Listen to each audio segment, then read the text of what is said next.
lemon help in lighting up the bulb? So I would say yes, it can help.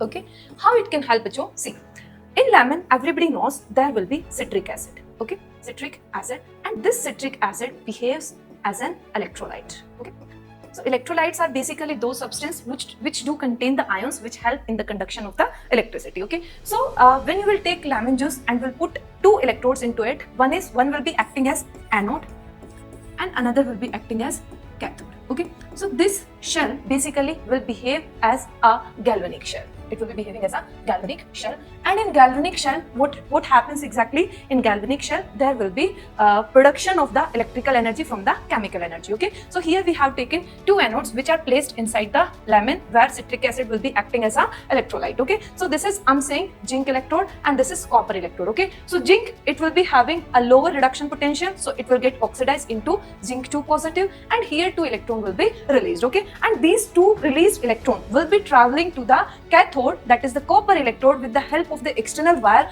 and will be taken by the copper 2 positive ion, and it will get converted into copper. Okay, so this time you will see there will be electrons traveling in the external wire, and just because of the travelance of these external wire, some amount of current will be generated which can help in lighting up the small LEDs. Okay.